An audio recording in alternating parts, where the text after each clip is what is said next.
Okay, mapagpalang buhay sa atin lahat mga ka-59, mga ka-bodyguard. Nandito ngayon ang ating for deploy ngayon ulit si PA Lasala. Yan.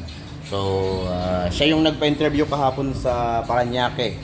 So, pinalad siya sa ating isang kliyente at ngayon po ay nandito na ang kanyang form.